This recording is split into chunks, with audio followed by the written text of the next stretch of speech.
오늘 말씀 잘 읽어주셨으면 이 말씀 다시 한번 좀 저희들이 한번 마음을 다해서 읽어보도록 하겠습니다. 요한복음 7장 37절부터 39절입니다. 시작. 명절 끝날 곧 큰 날에 예수께서 서서 이르시되 누구든지 목마르거든 내게로 와서 마시라. 나를 믿는 자는 성경의 이름과 같이 그 배에서 생수의 강이 흘러나오리라 하시니 이는 그를 믿는 자들이 받을 성령을 가리켜 말씀하신 것이라. 예수께서 아직 영광을 받지 않으셨으므로 성령이 아직 그들에게 계시지 아니하더라. 아멘. 명절 끝날 곧 큰 날, 이 날은 어떤 날일까요? 이스라엘 3대 명절 중에 하나가 초막절입니다. 초막절의 마지막 날을 의미하는 것이고요. 그날을 큰 날이라고 하는 것은 초막절의 맨 첫날과 맨 마지막 날에 안식일처럼 모든 일을 중단하고 이스라엘 사람들이 성전에 다 모여서 예배를 드리는 날이었습니다. 그래서 큰 날이라고 일컫게 되었던 것이죠. 이 초막절 마지막 날에 성전에서 사람들이 모여서 했던 그날의 하이라이트가 뭐냐면 이 명절 절기를 이제 마무리하는 거예요. 하이라이트는 뭐냐면 그 실로암 못에서 그 성전 제사장들이 다 동원이 됩니다. 그래서 실로암 못에서 물을 가져다가 성전 제단 위에 물을 붓게 되는 일이 있습니다. 그리고 거기 이렇게 조금 수로 같은 게 있었나 보죠. 그래서 물을 부으면 그 물이 이렇게 흘러나가는 그러한 예식을 거행했다고 하는 것이죠. 그러면 그걸 왜 했을까요? 잘 아시는 것처럼 이스라엘은 건기, 그러니까 굉장히 비가 잘 안 오는 곳입니다. 일종의 기후자였어요. 말하자면 초막절이 끝나는 날서부터 그 다음 날서부터 이제 농번기가 바쁘게 시작이 되었습니다. 이때 가장 필요한 게 물이었어요. 물이 제때에 있지 않게 되면 농사를 다 망치게 되는 거였어요. 그러면서 하나님께 간절히 바라는 마음이 뭐였냐? 그게 다른 게 아니라 물을 거기다 부어서 하나님의 전에서 물이 흘러나와 하나님으로부터 도움이 흘러나와 생명의 물이 그 모든 농토를 적시게 되고 그래서 거기에서 아름다운 소산들이 일어나게 되는 것을 사람들이 바라는 마음에 초막절 마지막 날을 이 기우제 비슷한 성전에 물을 갖다가 부는 일이 있었다는 거예요. 신명기 11장 13절부터 15절까지 말씀 같이 한번 읽어봅니다. 시작. 내가 오늘 너희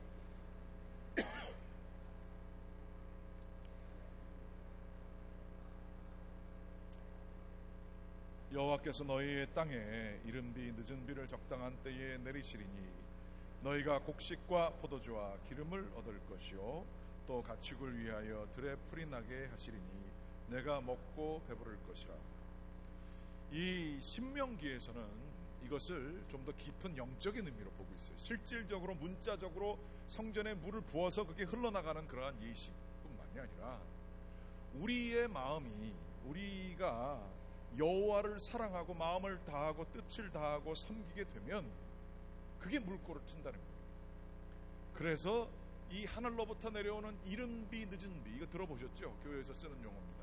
이른 비와 늦은 비, 이 비가 때에 맞춰서 다 내리게 돼서 이 우리의 소산들, 곡식과 포도주와 기름들을 얻게 될 것이다.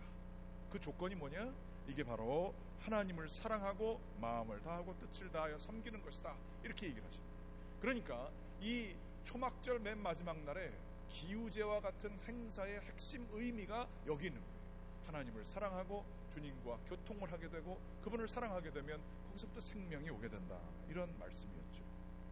그런데 언제나 늘 그렇듯이 종교 예식이 종교 예식으로 끝날 버리는 거예요. 거기에 핵심 의미를 잃어버리는 거예요. 교회는 나오는데 내가 왜 나오는지 전혀 몰라요.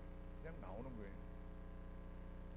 이에 대해서 예수님께서 너무 안타깝게 여기셨어요. 하나님을 아버지로 모신, 아니 자신이 하나님이신 예수 그리스도께서 수많은 이 종교 행사에 가득가득 먹인 사람들이 물을 열심히 나르고 있는 이 현장에서 말씀을 하시는 겁니다. 오늘 본문 말씀 37절에 보시게 되면 예수께서 서서 외쳐서 이르시는 겁니다. 예수님께서 그러는 거예요. 동네 사람들, 이게 왜 우리가 이걸 하는지 아십니까? 라고 얘기를 하시는 거예요. 누구든지 목마르거든 내게로 와서 마시라. 나를 믿는 자는 성경의 이름과 같이 그 배에서 생수의 강이 흘러나오리라. 이 예식이 중요한 게 아니라 하나님과 하나가 되는 게 중요한데 예수님께서 단호하게 자기 자신을 그 중심으로 선포하고 계세요. 사람들이 얼마나 싫었겠어요. 예수님 그러니까 목마르거든 나에게로 오라 라고 얘기를 하시고, 물이 성전에서 나오는 게 아니다. 눈에 보여지는 물이 중요한 것도 아니고 제일 중요한 것은 너 뱃속에서 너 자신 스스로가 물을, 너가 가는 곳마다 물이 있게 되고 그게 너 뱃속에서 생수의 강처럼 흘러나오게 돼서 너 자신이 풍족할 뿐만 아니라 다른 사람들을 먹이게 되는 일들이 나에게로 오게 되면 된다. 성전이 아니다. 이렇게 얘기하십니다. 여기서 궁금한 게 왜 그 배가 뭐가 이렇게 중요하다 배냐, 그리고 생수의 강이 뭐냐 이렇게 생각하실지 모르겠습니다. 배에서 왜 생수의 강이 나냐? 히브리어로 베텐이라고 하는데 그것은 신체 부위를 사용해서 영적인 의미를 추구하는 당시 유대인들의 독특한 표현 기법 중에 하나였었습니다. 배가 신체적으로 중요한 부분이듯이 배는 사람의 가장 깊은 내면, 그 중심, 그 내적 자아를 의미하는 게 배라고 하는 단어에 들어가 있는 의미였던 거예요. 그런데 이 배가 잘못 사용하면 우리도 그런 표현을 쓰잖아요. 저 뱃속에 뭐가 들어있길래 저렇게 욕심이 많을까, 이런 얘기를 하는 것처럼 빌립보서 3장 19절에 이 배에 대한 용법이 이렇게 나오고 있습니다. 같이 한번 좀 읽어보실게요. 시작. 그들의 마침은 멸망이요 그들의 신은 배요 그 영광은 그들의 부끄러움에 있고 땅의 일을 생각하지 아니하는 자라. 빌립보서 3장 18절 말씀을 보게 되면 십자가에 원수된 자가 있다 그랬어요. 이게 누구냐? 이 그들의 배가 하나님이다 라고 얘기를 하고 있어요. 뭡니까? 그 중심 자체가 그 결핍 증세가 있는 거예요. 허기가 있어요. 자기 욕망을 쫓아서 살아가는 사람들이에요. 그래서 그 자기의 욕망을 채우고자 끊임없이 무엇인가를 갈급하면서 살아가는 게 그 사람의 하나님인 거예요. 그걸 따라서 살아가는 거예요. 그런데 그들의 마침은 멸망이라고 이야기하고 있습니다. 왜 그렇게 되느냐? 그들의 가장 중요한 것은 땅의 일이기 때문에 그렇다라는 얘기입니다. 우리들도 그렇게 될 수가 있잖아요. 우리의 중심이 그냥 평생 누구에게인가 사랑을 좀 제대로 받아보고 싶은 거예요. 누가 나를 인정을 안 해줘요. 그래서 그 사랑받으려고 용을 씁니다. 사랑받게끔 하면 되는데 사랑받게끔 하기보다는 왜 나를 사랑해주지 않느냐라고 하면 사람들을 원망하는 게, 이게 보통 사랑에 결핍된 자들이 하는 일들이죠.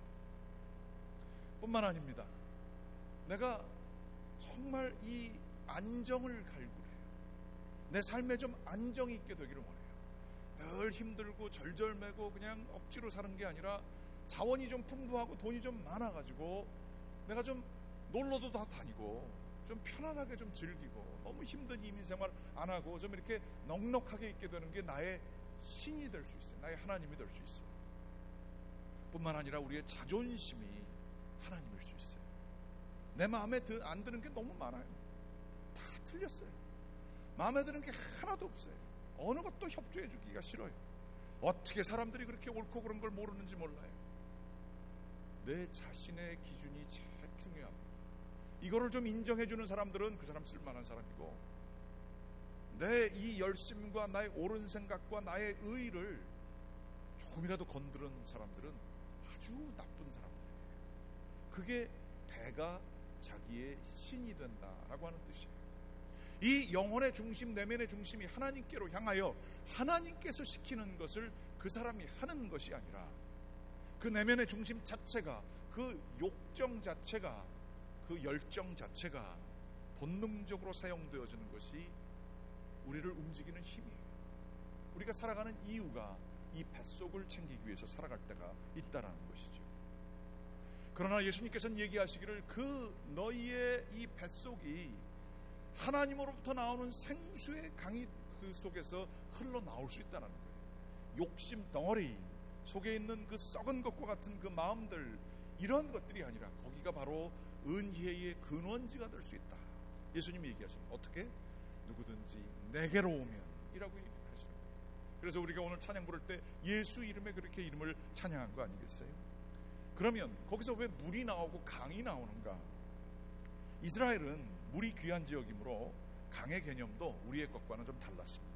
한국에서는 강이라고 명칭을 붙이려면 어느 정도 강의 폭이 있어야 되고 깊이가 있어야 되고 길이가 있어야 됩니다. 그렇지 않으면 그냥 내천이에요. 그냥 물이 흐르는 그러한 조그마한 물이죠. 그러나 이스라엘에서는 강이 물량적인 기준에 전혀 따르지 않고 1년 내내 물이 흐르기만 하면 그것을 다 강이라고 불렀어요. 요단강에 가보면 요단강이 클 것 같잖아요. 전혀 안 그래요. 어떤 작은 구석은 한 1m도 안 돼요. 그러니까 내천 같은 거예요. 조그마한 그러한 물이 흐르는 곳인데 1년 내내 물이 흐르기 때문에 요단강이라고 부르는 거예요. 그러면 이 건기, 이 아주 그 메마른 그러한 날씨 기후에 지하수 샘에서 물이 흘러나오는 것이고요. 그 지하수 샘은 비가 늘 나무가 많고 이렇게 되면 고여 있어가지고 거기서 지하수가 이렇게 나오지만 여기에 그 기후에서는 그게 잘 안 됐던 거예요. 그러면 어디에 물이 있었습니까? 헤르몬산이라고 하는 곳에 만년설이 있었어요. 그 물이 녹아서 흘러내려오는 게 단에서부터 흘러나와서 요르단 강이 된 거예요. 단이라고 하는 곳에서부터. 물이 양이 많지 않지만 끝까지 흐를 수 있는 것은 이게 하나님의 은혜. 세상은 모든 것이 끊겨졌지만 하나님께서 이 모든 것을 주신다라고 하는 확신을 주었던 게 강, 물, 생명수 이런 거였던 거예요. 정말로 거기를 가보게 되면 물이 흐르는 곳에 바로 옆에는 나무들이 쭉 있어요. 그런데 거기 조금만 벗어나게 되면 그 강에서부터 한 5m, 10m 벗어나게 되면 사막이에요. 이런 것들을 보면서 뱃속에서 생명수가 흐른다라고 하는 표현은 모든 사람들이 나 때문에 덕을 받아서 그 은혜가 흐르는 곳에 생명수가 열리게 되는 그러한 광경을 그 사람들이 생각할 수 있었게 되었던 것입니다. 그러면 이 배에서 생명수가 흐른다는 이 말씀은 다른 게 아니라 자기 자신만 채우려고 하는 삶이 아니라 흘려보내는 삶, 그리고 이 은혜의 근원, 생명의 근원이 바로 다름 아닌 예수 그리스도가 우리 가운데에서 늘 거주하시사 그분이 생명의 근원 되신다라고 하는 말씀이 바로 내 뱃속에서 생명수가 흐른다라고 하는 그러한 얘기가 되는 것이죠. 이 뱃속에서 생명수가 흐른다라는 표현과 아주 유사한 그러한 평행 구절이 디모데서 6장에 있습니다. 디모데서 6장 11절서부터 12절까지 말씀을 같이 한번 읽어보시겠습니다. 시작. 오직 너 하나님의 사람아,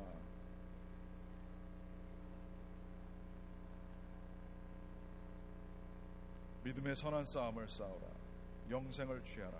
이를 위하여 내가 부르심을 받았고 많은 증인 앞에서 선한 증언을 하였도다. 제가 예전에 이 구절을 읽다가 아주 그 표현 그대로 말씀이 비수처럼 저한테 꽂힌 적이 있었습니다. 너 하나님의 사람아. 이거를 바울이 디모데를 부르고 디모데를 통해서 양육받는 모든 제자들을 일컫는 그런 얘기예요. 오직 너 하나님의 사람아. 이렇게 마음이 뜨거워지는 걸 경험했어요. 하나님의 사람들 여러분도 생각해 보시면 누군지 이렇게 좀 떠오르지 않으세요? 참 그 사람 보면 하나님이 생각나는 사람도 있어요. 그 사람의 삶 속이 참 감동이 있어요. 어떻게 저렇게 마음을 쓰지? 라고 하는 사람들이 있습니다. 또 감동이 될 뿐만 아니라 한편으로는 인간적으로 좀 의심도 돼요. 저 사람이 정말 저게 진짜일까? 이렇게 생각되는 사람들이 있어요. 그런데 그 사람들을 보면 정말로 그 삶의 중심이, 생각의 중심이 하나님이에요. 저건 저렇게 생각하면 안 되지, 좀 과학적으로 생각하고 세상을 좀 의심해야지, 저렇게 그냥 순진하게 저렇게 생각하나, 그런 사람들이 있잖아요. 그런데도 그 사람들이 뭘 모르는 게 아니에요. 의식적으로 하나님께서 원하시는 길들을 선택하고 있는 모습을 깨닫게 됩니다. 그러면서 참 존경스럽다. 그런 하나님의 사람들 알고 계시지 않으세요? 그런데 반면에 그 속에 있는 거라고는 삐뚤어진 자존심만이 있는 사람들도 있어요. 그 속에 있는 열심 자체가 하나님을 향한 열심보다는 자기의 안녕과 안정을 추구하는 열심인 경우가 있어요. 혹은 돈이라 그러면 그냥 자존심도 껍벅 죽이는 사람들도 있어요. 그래서 돈의 사람인 경우도 있어요. 아니면 과거의 상처의 사람인 경우도 있어요. 여러분들은 어떤 사람이세요? 여러분이 머물다가 떠난 자리에 어떠한 이 모습이 남으실 것 같습니다. 하나님의 사람, 이 하나님의 사람은 바로 다름 아닌 그 속에 하나님께서 계시는 사람일 거예요. 그 사람, 이 하나님의 사람들은 늘 시냇가에 심은 나무가 그 뿌리가 주님의 말씀에 근거해 있기 때문에 당장은 어떨 때는 열매가 없을 수도 있지만 늘 주님께 뿌리 박혀져 있기 때문에 때가 되면 시절을 쫓아 열매를 맺게 되는 것이죠. 이 하나님, 그분을 우리의 중심에 모셨다. 이것이 굉장히 중요한 얘기예요. 신앙생활 하지만 여러분들 우리가 변화를 못 겪을 때가 있습니다. 왜 그럴까요? 교회 나오지만 참 하나님 앞에서 살아가지 못할 때가 참 많아요. 히브리서 11장 6절 말씀 같이 한번 좀 읽어보시겠습니다. 시작. 믿음이 없이는 하나님을 기쁘시게 하지 못하나니 하나님께 나아가는 자는 반드시 그가 계신 것과 또한 그가 자기를 찾는 자들에게 상준이시는 이심을 믿어야 할지니라. 믿음을 가졌다는 건 뭐냐면요, 하나님께서 반드시 계시다는 사실을 확신하는 거예요. 이 세상에 따라서 살아가는 것이 아니라 하나님 앞에서 살아가는 것을 작정하는 사람이에요. 그렇게 꼭 느껴져서 하는 게 아니라 그렇게 하기로 작정하는 사람들이에요. 그게 바보같이 느껴질 때가 참 많아요. 계산이 안 맞아요. 여러분, 노아가 살았을 때 노아의 동시대 사람들은 엄청나게 악한 사람이라 창세기 6장에 보게 되면 하나님 그것 때문에 근심하셨다라는 표현이 있어요. 하나님을 근심하게 만들 정도로 악한 사람들이 많을 때에 노아는 하나님과 더불어 그분의 현존 앞에서 살아가게 됐다. 그래서 그 사람이 한 게 뭐냐면 사람들과 비슷하게 살고 사람들의 가치 기준으로 사는 게 아니라 산 위에다가 배를 짓는 일을 하게 되는 거예요. 어떨 때는 우리 교회 나오고 신앙생활하는 게 그렇게 느껴질 때가 참 많아요. 아니 지금 먹고 살아야지. 조금 좀 이 세상의 이 모든 것들도 다 해결해야지. 왜 그거를 산 위에다가 배를 짓는 말도 안 되는 일을 하고 앉아 있느냐고. 사람들이 얘기할 뿐만 아니라 내가 그렇게 얘기할 때가 참 많아요. 적당히 신앙생활을 해야지. 하나님이 정말로 살아계심을 알고 하나님의 말씀이 정말로 진실인 줄 아는 그러한 헌신과 선택과 결단이 있게 되면 그런 삶을 기꺼이 살아가는 거예요. 다른 사람 아무도 안 해도 나 혼자 하는 거예요. 하나님이 계심을 믿기 때문에. 그런데 그게 하나님을 기쁘시게 한다. 반면에 이것이 하나님이 바라보시는가, 하나님이 이것을 얼마나 기뻐하실까가 전혀 느껴지지가 않아서 내가 기뻐하는가 아니면 내 자식들이 기뻐할 것들에 대해서만 집중할 때가 있어요. 그건 하나님께서 기뻐하시지 않는 삶이죠.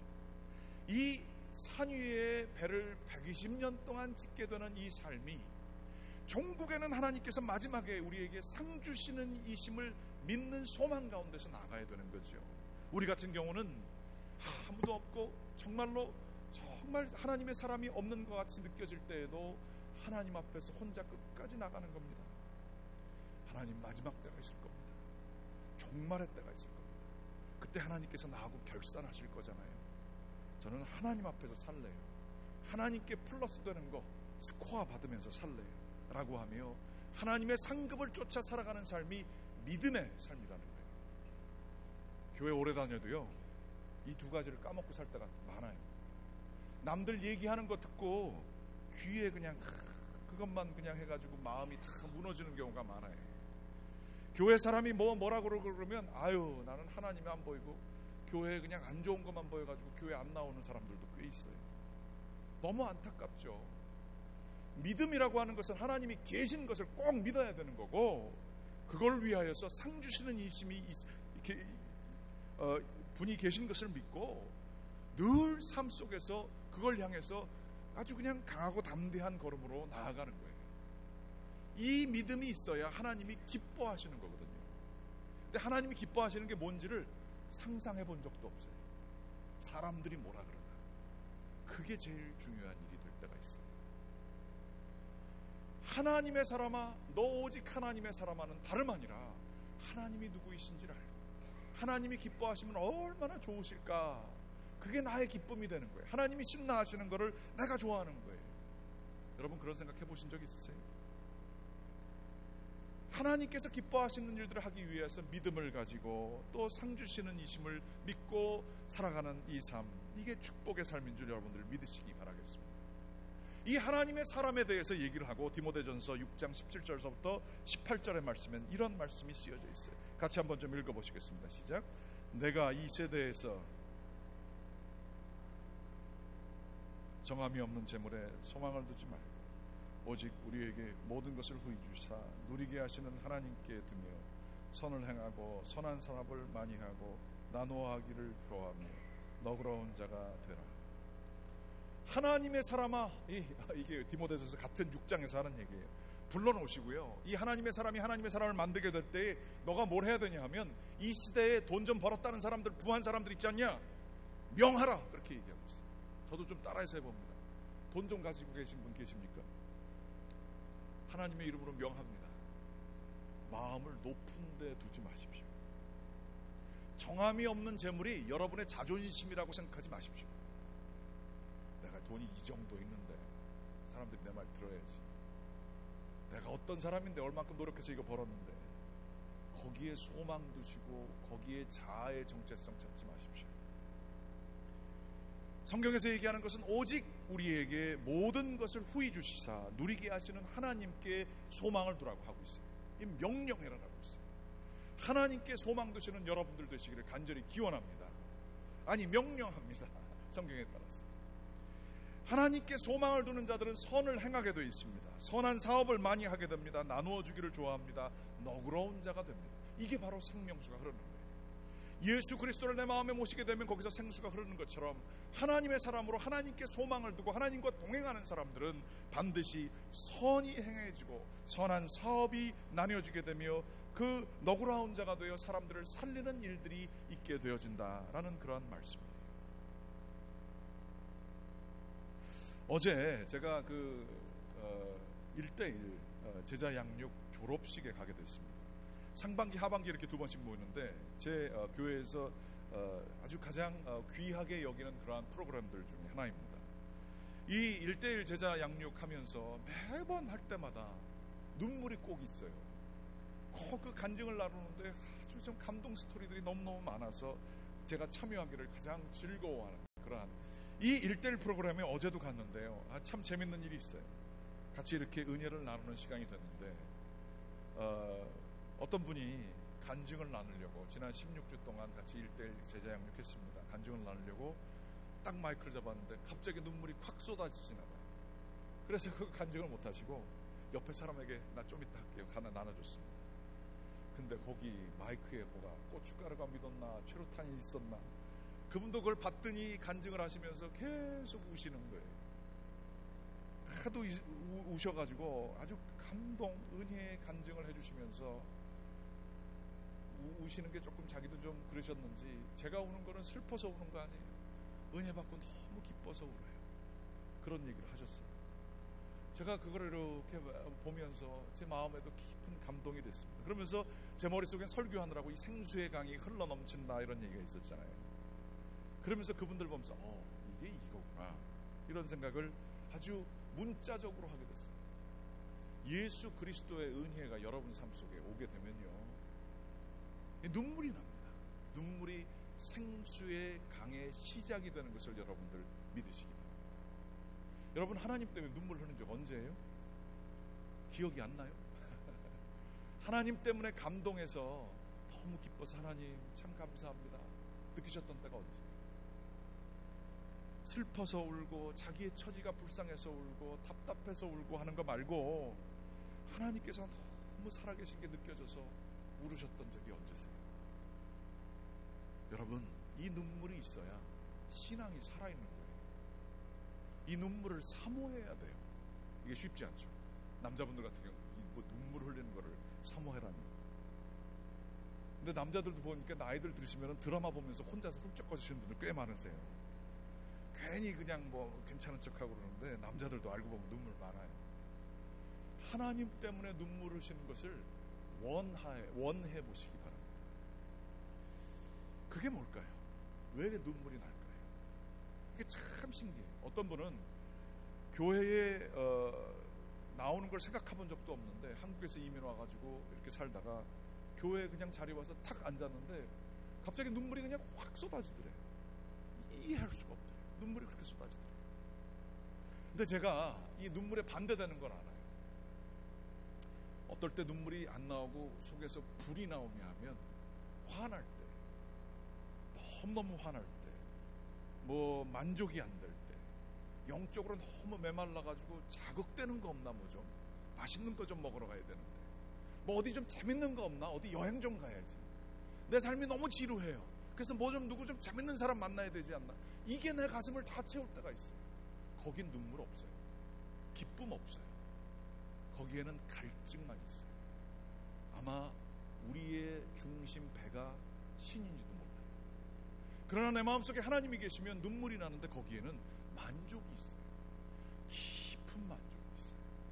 그럼 이거 어떻게 하면 누리면 될까요? 요한복음 4장 13절에 이런 말씀이 있습니다. 같이 한번 좀 읽어보시겠습니다. 시작. 예수께서 대답하여 주시되 이 물을 마시는 자마다 다시 목마르는 내가 주는 물을 마시는 자는 영원히 목마르지 아니하리니 내가 주는 물은 그 속에서 영생하도록 솟아나는 샘물이 되리라. 요한복음 7장에는 생수의 강인데요, 요한복음 4장에는 샘물이에요. 강과 샘물은 큰 차이가 있어요. 샘물은 뽀글뽀글 올라와요. 다 이거 없어졌나 그런데 볼떡 이렇게 올라오는 게 샘물이에요. 그게 돼서 조금씩 흘러가거든요. 그게 모아져서 생수의 강이 되는 겁니다. 이 샘물이라는 게 뭐냐? 이게 다름 아닌 우리 속에 하나님께서 주신 하나님이 이렇게 계시구나 라고 하면서 느껴질 때에 눈물도 나고 삶 속에 이렇게 건조하고 메말랐고 지루하고 답답하고 억울하고 분노가 있던 것들이 이렇게 녹아져요. 그렇잖아요. 하나님께서 계시는 걸 우리들 깨닫게 될 때에 그게 샘물 한 방울이에요. 그런데 이 샘물을 생수의 강이 되게 하는 것은 이 샘물에 자꾸 가까이 나아가는, 주목하는. 저 같은 경우는 이것 때문에 목회하면서 늘 제 자신의 영성과 제 자신의 이 영혼의 상태 때문에 싸웁니다. 제가 확실히 아는 것은 제 마음이 메마르고 화가 나 있고 불안하고 초조하면요, 그게 영혼을 통해서, 설교를 통해서 다 나가더라고요. 그리고 그게 오히려 다시 돌아와서 안 좋은 게 되는 걸 제가 너무 잘 알아요. 목회 이 정도 하다 보니까 알게 돼요. 그래서 설교단에 올라오기 전에 꼭 싸우는 그 제 내면의 싸움이 있습니다. 하나님, 제가 안 좋은 마음으로 이 설교단에 쓰지 않게 해주세요. 하나님의 은혜를 아는 자로 서게 해주세요. 감동이 좀 있게 해주세요. 하나님의 살아계심이 느껴져서 그게 좀 전달되게 해주세요. 그런데 문제가 있어요. 제 영혼의 동맥이 경화 증세가 있을 때가 있어요. 걱정과 근심이 기름처럼 껴서 찬양을 열심히 부르지만 내 마음속에 하나님께 집중하지 못할 때가 있어요. 분할 때가 있어요. 억울할 때가 있어요. 그것도 기름처럼 껴가지고 하나님의 임재를 느껴보려고 그러는데 영혼이 그냥 삭막해요. 아유, 그거에 뭐 큰일 되겠어, 뭐 그런 거 느껴봤자 뭐가 되겠어 라고 하는 의심이 있어요. 불편함이 있어요. 그러면 하나님의 은혜가 임하지 않습니다. 경험으로. 여러분들 혹시 교회에 불편한 마음 있는 분 가지고 계시지 않으세요? 교회 자체에 대해서, 교회에서 뭘 할 수 있겠어. 의심이 여러분의 영혼에 기름기를 끼게 해서 생명수 나는 것을 막습니다. 사람과의 관계가 막혀지게 되고, 특별히 가까운 사람과의 관계가 막혀지게 되면 하늘과의 관계도 막혀지게 돼 있어요. 그래서 예수님께서 얘기하시기를, 하나님을 찾아오기 전에 너가 잘못한 사람이 생각나거든 가서 화해하고 오라, 그렇게 얘기를 하셨어요. 거기하고 풀어야 하늘도 풀린다는 그러한 말씀이시죠. 그런데 이것 때문에 제가 늘 씨름하고, 하나님 어떻게 할까요? 이게 제가 마음이 불편한데 이거 설교하다가 이거 이러면 안 되는데요. 그러다가 가끔 가다가 이게 하수구 뚫으면서 이게 그 스네이크라고 그러잖아요. 그것처럼 툭 틀어질 때가 있어요. 언제냐 하면 하나님 앞에서 내가 문제네. 내가 하나님 앞에서 정결하고 깨끗하지 못했네. 내 욕심이 좀 있었네. 내가 용서하지 못하는 마음이 있네. 사랑하지 못하는 마음이 있네. 내가 하나님의 뜻을 따라 살아간다고 목사를 하고 있지만 그게 안 되네 라고 하는 저 자신의 죄성이 아주 제 눈앞에 탁 보일 때가 있어요. 그러면 하나님 앞에서 회개의 눈물을 흘리게 됩니다. 그렇게 되면 그 막혔던 하수구가 뻥 하고 뚫리게 돼요. 그래서 회개의 눈물과 동시에 생수의 그 샘물이 저에게서 쏟아나는 것을 제가 경험해요. 감사해지더라고요. 갑자기 하나님, 제가 이거 견디겠습니다. 하나님께서 주신 거면 좋은 것만 하나님이 주신 게 아니라 안 좋은 것도 하나님께서 주시는 건 줄 아는데 이게 거기에 뜻이 있을 건데 제가 그거 받겠습니다. 이러한 마음을 가지게 되면 그렇게 눈물이 나와요. 그럼 설교 잘 돼요. 그리고 제 마음속에 기쁨이 생기게 돼요. 환경이 바뀌었나요? 하나도 안 바뀌었어요. 그런데 제 마음속에 주님 앞에서 회개의 눈물이 있고 가난한 자의 눈물이 있으면 그것을 통해서 역사하시는 것을 경험합니다. 여러분, 누군가를 미워하지 마십시오. 여러분의 영혼의 배가 메마를 것이기 때문에 그렇습니다. 의심하지 마세요. 여러분의 영혼의 중심이 상처받고 기름기가 낄 거기 때문에 그렇습니다. 정결한 거 말고 아주 복잡하고 아주 음모론으로 사람들을 의심하고 내 인생은 왜 그럴까 자기를 연민하고 그러지 마세요. 그게 여러분한테 도움을 뭘 줘요? 내 인생은 정말로 망한 인생이야, 불쌍한 인생이야, 내가 여기서부터 어떻게 살아갈까? 그거 백날 해봤자 뭐가 도움이 되세요? 거기에 머물지 마시고 여러분 안에 이미 예수 그리스도가 계세요. 성령님께서 여러분 안에 계심을 여러분들 믿으세요. 말씀이 있고 은혜가 있는 자리에 좀 가까이 나가세요. 그리고 거기서 샘물 나는 것을 이렇게 지켜보세요. 그리고 그거 한번 맛도 좀 보세요. 마음속에 감동이 옵니다. 하나님 감사합니다. 하나님 계시군요. 그렇지, 저게 하나님 뜻이지. 그런 게 오시면 그것을 그래봤자 뭔 소용이 있겠어 이러고 버리지 마시고 그 우물을 좀 파보세요. 은혜 있는 사람들을 좀 일부러라도 좀 만나세요. 은혜가 있는 곳, 말씀이 있는 곳, 성경 공부가 있는 곳을 좀 가보세요. 나 옛날에 다 해봤어. 의심 때문에 더 막혀요. 샘물을 계속해서 집중하고 주목하다 보면 샘물이 넓어지게 되면 거기서 생수의 강이 점점점 구성됨을 여러분들 믿으시기 바랍니다. 그래서 기도해야 되는 거예요. 기도도 제가 해보니까 앉아서도 제가 뭐 하지만 무릎 꿇고 기도할 때 아니면 간절한 마음으로 주님께 기도할 때 그때 주님께서 역사하실 때가 참 많아요. 기도의 자세가 중요해요. 저는 누워서 기도하다가 은혜 받았다는 사람 전 본 적이 없어요. 머리가 땅바닥에 닿아야 내 신세를 직면하고 내가 얼마나 힘들고 어려운지를 하나님 앞에 겸손한 마음으로 나아가게 될 때 거기가 하수구가 뚫리는 길이 그 자세를 통해서 나오심을 여러분들 믿으시기 바랍니다. 하나님 살아계십니다. 하나님께서 그리고 여러분이 하나님 뜻을 따라가시게 될 때에 하나님께서 반드시 좋은 것으로 상 주시는 이심을 믿으시기 바랍니다. 여러분의 마음속에 하나님한테 좀 섭섭한 거 있는 분들 계시죠? 그래도 하나님께 집중하십시오. 샘물에 집중하십시오. 마음속에 있는 감동에 집중하십시오. 그리고 그것을 강으로 만들기 위해서 계속 파십시오. 은혜가 있는 곳에, 예배가 있는 곳에, 기도가 있는 곳에, 사랑이 있는 곳에 그 사람들을 만나고 말씀을 보고 요즘에 말씀이 유튜브에 얼마나 많아요. 그걸 보시면서 그러한 것을 통해서 자기를 가꾸시기 바라요. 그렇게 될 때에 내 마음속에 선한 것들이 드러나게 됩니다. 내가 이것도 좀 도와야지, 저것도 좀 해야지, 사람들에게 어떻게 하면 좀 은혜를 미칠까, 이렇게 돼요. 내 주변에 나를 통해서 사람들이 은혜로 성령으로 일어서는 것을 보게 되는 것만큼 기쁜 일이 없어요. 선교를 가게 됩니다. 저는 얼마 안 되는 자원을 가지고 시간을 내서 했지만 그 사람들이 그걸 너무 감사하게 받고 교회가 세워지고 좋은 일들이 일어나는 걸 보면서 느끼는 기쁨, 이루 말할 수가 없어요. 나를 통해서 그 사람들의 영혼, 그 사람들의 데스티니, 운명이 바뀌어진다고 정말로 생각하면 두렵고 떨리는 일이에요. 이 일을 어떻게 안 할 수가 있어요. 대부분의 경우에 신앙이 메말르게 되는 것은, 그리고 자꾸만 교회 나와도 삐뚤어진 마음으로 나오게 되는 것은 흘려보내지 않기 때문에 그런 거예요.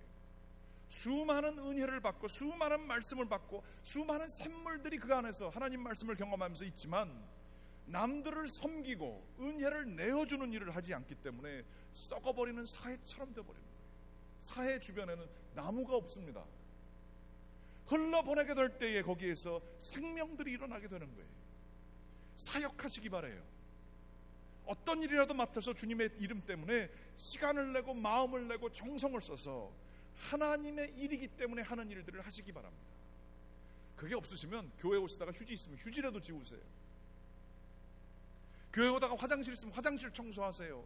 그 일이 아니라 하나님을 섬기는 걸로 생각하고 하세요. 그게 여러분 생수의 강이 흐르는 갈보리 교회 되시기를 주님의 이름으로 간절히 축원합니다. 기도하시겠습니다. 하나님 감사합니다. 주님께서 저희들 사랑하여 주셔서 주님의 전으로 불러주셨습니다. 저희의 영혼의 동맥이 막혀져 있을 때가 참 많이 있었습니다. 원하고 기도를 드리오니 이 생명수 샘물이 저희 가운데서 늘 솟아나게 인도하여 주시옵소서. 은혜가 있는 곳에 머무르게 하시고 저희 자의 중심 주님이시여 저희 자신의 연민 가지고 불쌍히 여기면서 살아가는 것이 아니라 하나님 중심으로 살아가게 인도하여 주시옵소서. 자기 욕심과 자기 결핍으로 살아가지 않게 하시고 주님 하나님 중심으로 살아가게 인도하여 주시옵소서. 거기에는 생명이 있음을 믿습니다. 거기에는 만족이 있음을 믿습니다. 거기에는 열매들이 맺혀지게 됨을 믿습니다. 저희로 하여금 섬기는 삶 살게 인도하여 주시옵소서. 예수 그리스도의 이름으로 기도드렸습니다.